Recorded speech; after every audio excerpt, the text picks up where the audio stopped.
श्री शिवाय नमस्तुभ्यम। दोस्तों आपके अपने चैनल राधे श्याम में आपका बहुत बहुत स्वागत है। माँ भगवती दुर्गा की कृपा और महादेव की कृपा आप और आपके समस्त परिवार पर सदैव बनी रहे। दोस्तों आज मैं बात करने वाली हूँ सोमवार व्रत की। तो दोस्तों इसका महिमा तो मैं बखान कर ही नहीं सकती, मैं क्या कोई भी नहीं कर सकता है। इसका महत्व क्या है? सोमवार का व्रत चंद्रदेव और भगवान भोलेनाथ की अर्चना हेतु किया जाता है।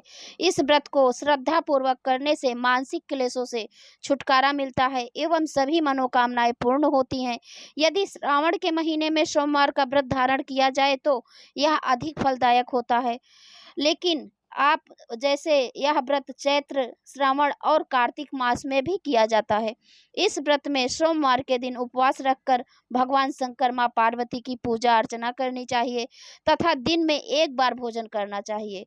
सोमवार का व्रत रखने से स्त्रियों को पति पुत्र का सुख मिलता है और भगवान शंकर की पूजा का श्रेष्ठ समय प्रातः काल का माना जाता है।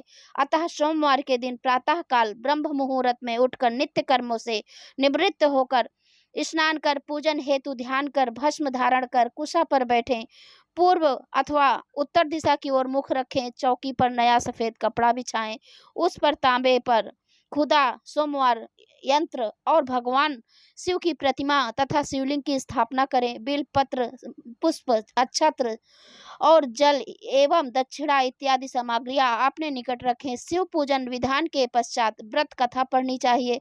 व्रत कथा पूर्ण करने के उपरांत भगवान शिव को भोग लगाकर तुलसी के पौधे को अर्घ्य दें एवं दिन में एक समय ही भोजन करें। दोस्तों यदि आप मंदिर जा सकते हैं तो शिवालय, अगर घर पे शिवलिंग नहीं बना सकते या शिवलिंग नहीं है तो आप मंदिर में भी जाकर आप पूजन कर सकते हैं, लेकिन सोमवार के दिन प्रातः काल ही आप पूजन करें।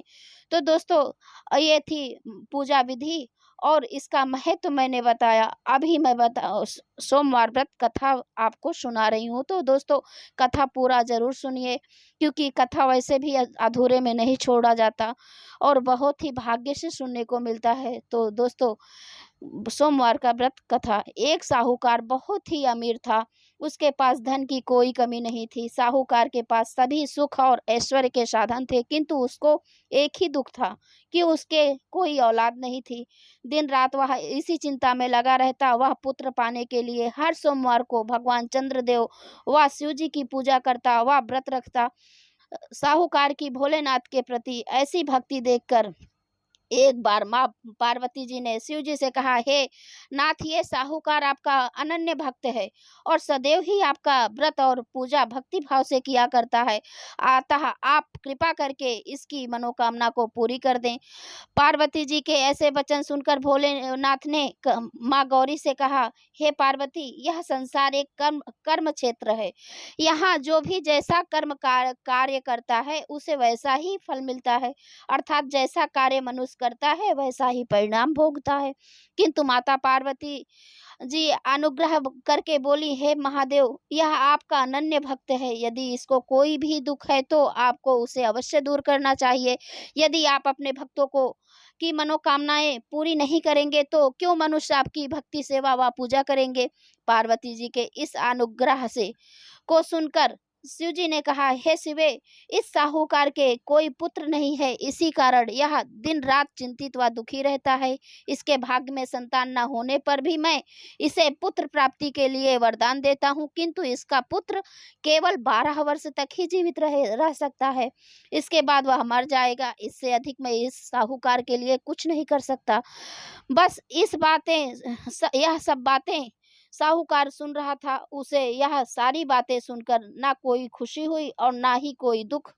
वह पूर्वत शिव की पूजा व व्रत करता रहा। कुछ समय पश्चात साहूकार की पत्नी गर्भवती हो गई और 10वें महीने में उसने एक बहुत ही सुंदर पुत्र को जन्म दिया। साहूकार के घर में बहुत खुशियां मनाई गई, किंतु साहूकार ने अपने पुत्र की 12 वर्ष की उम्र जानकर कोई खुशी प्रकट नहीं की और इस संबंध में किसी को कोई भेद भी नहीं बताया।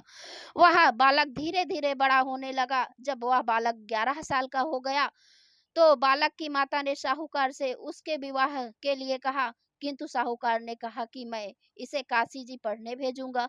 साहूकार ने अपने साले को बुलाकर कहा कि तुम इस बालक को काशी पढ़ाने ले जाओ और इसे विधिवत शिक्षा ग्रहण कराओ। साहूकार ने उसको बहुत सा धन देकर कहा कि रास्ते में जहाँ कहीं भी ठहरो वहां यज्ञ और ब्राह्मणों को भोजन कराते जाना। इस प्रकार वह दोनों मामा भांजे रास्ते में यज्ञ करते, दान और देते और ब्राह्मणों को भोजन कराते जा रहे थे। रास्ते में एक शहर पड़ा। उस शहर में राजा की कन्या का विवाह एक अन्य राजा का लड़का बारात लेकर आया था, लेकिन वह एक आंख से काना था। लड़के के पिता को इस बात की चिंता थी कि वह वर को देखकर कन्या के माता पिता विवाह में किसी प्रकार की अड़चन न डाले। इसी कारण जब उन्होंने साहूकार के अति सुंदर बेटे को देखा तो उसके मन में विचार आया कि क्यों ना इस लड़की से विवाह का कार्य पूर्ण करा लिया जाए। यह विचार कर उसने लड़के और उसके मामा से कहा कि यदि आप फेरे व कन्यादान का कार्य पूर्ण करा देंगे तो आपकी बड़ी कृपा होगी और हम आपको बहुत सारा धन देंगे। साहूकार के लड़के और उसके मामा ने इस बात को स्वीकार कर लिया था। विवाह का काम भली प्रकार से पूरा हो गया। जब वह लड़का जाने लगा तो उसने चुपके से राजकुमारी की चुनरी पर लिख दिया कि तेरा विवाह मेरे साथ हुआ है, लेकिन जिसके साथ तुम्हें भेजा जाएगा वह एक आंख से काना है। मैं काशी जी जा रहा हूँ। राजकुमारी ने जब इस प्रकार लिखा पाया तो उसने काने राजकुमार के साथ जाने से इनकार कर दिया और कहा कि यह मेरा पति नहीं है। मेरा विवाह जिसके साथ हुआ है वह काशी जी गया है। राजकुमारी के पिता ने यह सब जब सुना तो उसने अपनी कन्या को विदा करने से इनकार कर दिया। बारात वापस चली गई। उधर साहूकार का लड़का और उसका मामा काशी जी पहुंचे, जहाँ लड़के ने पढ़ना शुरू किया तथा अपना अतिरिक्त समय मामा भांजा यज्ञ दान आदि में व्यतीत करने लगे। इस प्रकार कई महीने बीत गए। जब लड़का 12 साल का हुआ तो उस दिन लड़के के मामा ने यज्ञ का आयोजन कर रखा था। अचानक ही लड़के की तबीयत खराब हो गई। लड़के के मामा ने कहा कि अंदर जाकर सो जाओ। लड़का अंदर जाकर सो गया। थोड़ी देर पश्चात लड़का मर गया। जब लड़के के मामा ने देखा कि वह मर गया है तो वह बहुत दुखी हुआ। उसने सोचा कि मैं पहले यज्ञ पूरा कर लूं तब कुछ सोचूंगा। लड़के के मामा ने यज्ञ पूरा किया और फिर रोना प्रारंभ कर दिया। वह बहुत जोर जोर से रो रहा था। संयोगवश शिव जी और पार्वती जी उधर से जा रहे थे। पार्वती जी ने भगवान भोलेनाथ से कहा, हे नाथ, कोई दुखी व्यक्ति रो रहा है, उसके कष्टों को दूर कर दो। जब शिव जी ने और पार्वती जी ने वहां पहुंचे तो उन्होंने देखा कि वहां पर एक लड़का मरा हुआ पड़ा है। तब पार्वती जी ने देखते ही लड़के को पहचान लिया। पार्वती जी ने लड़के के मरने का कारण पूछा तो भोलेनाथ ने बताया, हे गौरी, इस लड़के की आयु इतनी ही थी, ये अपनी आयु पूरी कर चुका है। तब पार्वती जी ने विनम्रता पूर्वक कहा, महाराज, कृपा करके आप इस लड़के को जीवित कर दीजिए, नहीं तो इसके माता पिता इसके वियोग में तड़प तड़प कर मर जाएंगे, अपनी जान दे देंगे। माता पार्वती जी की बात सुनकर शिव जी ने लड़के को पुनः जीवित कर दिया। शिव जी की कृपा से लड़का जीवित हो गया। शिव शंकर व पार्वती जी शिव धाम चले गए। शिक्षा पूरी होने पर लड़का और उसका मामा पहले की तरह यज्ञ करते, ब्राह्मणों को भोजन तथा दक्षिणा देते हुए अपने घर की ओर चल दिए। रास्ते में दोनों उसी शहर में आए जहां पर उस लड़के की शादी हुई थी। वहां पहुंचकर दोनों ने यज्ञ करना शुरू कर दिया। जब वे दोनों यज्ञ कर रहे थे तो उस लड़के के ससुर यानी वहां के राजा जो थे वो उधर से घोड़े पर बैठकर अपने सेवकों के साथ जा रहा था। उसने लड़के को पहचान लिया। राजा ने महल में ले जाकर दोनों की खूब सेवा की। कुछ समय राजा के महल में रहने के बाद लड़के ने राजा से जाने की आज्ञा ली। राजा ने अपनी लड़की को लड़के के साथ विदा कर दिया और साथ में बहुत सा धन एवं दास दासियों को भी भेजा।